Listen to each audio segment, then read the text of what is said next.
In these days leading up to Rosh Hashanah, there are so many beautiful life messages that can be derived from the portions of the week, the Shabbatot reading leading up to Rosh Hashanah. And this week, portion of Ki Teitzei, we have many details that relate to interpersonal relationships and others. One of these central messages relates to compassion. That when we're dealing with somebody who has been through an extraordinary amount of pain and suffering, such as a widow and an orphan and a stranger, a convert, people who have been through particular areas of embarrassment or pain or difficulty, we need to have an extraordinary amount of compassion and sympathy, and more than that, empathy for somebody else's pain. And the Torah gives us the reason. We have to have that kind of empathy because we were slaves in Egypt. We know what pain and suffering is, and therefore we should have an eye and an ear and a heart to tune in to somebody else's pain and suffering. In our modern terminology, we call this identification. We need to identify, project ourselves into somebody else's situation as much as possible so we actually feel their pain. But there's a danger. There's a danger in identification when we over-identify. And sometimes when we over-identify, we begin to believe that we know exactly what somebody else's pain is.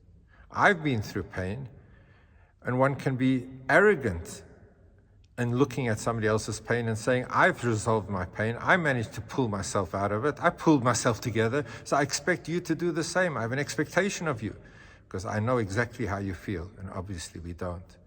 Sometimes by over-identification, we project ourselves into somebody else's life in an invidious way. We start comparing. My pain was more than your pain. I've suffered more. This is not really a suffering because my suffering is much greater than yours. How do we know how somebody else is really suffering and pain and in pain? And sometimes there could be a moral feeling of, I deserved to have my pain resolved. God took care of me because I was the good guy, and therefore maybe if you're not having your pain resolved, you're not worthy of it, God forbid. So there is a need to identify. There's a problem when we over-identify. So when it says, be compassionate because you were a slave in Egypt, you know exactly what it is, we don't really know exactly what it is. We can never put ourselves totally into somebody else's shoes. And therefore the Baal HaTurim focuses on the following reference to our needs when we were slaves in Egypt. He says we should be compassionate because when we were slaves in Egypt, we tasted what it meant to be vulnerable, to be unable to resolve it ourselves, to rely on a power, a superpower, Hashem, who took us out and extricated ourselves from the problems because we were beyond an ability to resolve it ourselves. And that's the point of be compassionate to somebody else because you yourself were a slave in Egypt. Recognize that you yourself reached a point where you couldn't do it alone. And look at somebody else and recognize that they cannot do it alone.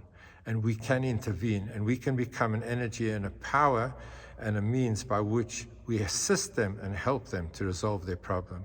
So we're not necessarily partners in identifying in exactly what pain it is, because we don't know somebody else's pain. We are partners in recognizing that I needed help, and I'm here to help you. So let's not try and put ourselves into somebody else's shoes, because that never really works completely. Certainly don't put somebody else into our shoes. That would be a complete misreading. Let's try and identify with somebody else's pain. Let's not over-identify. And let us look at each other with compassion in these days that we turn to Hashem and we ask Hashem to be compassionate with us. May Hashem use compassion as a method of resolving and assisting and helping every single one of us as we enter into Rosh Hashanah. Have a beautiful Shabbos.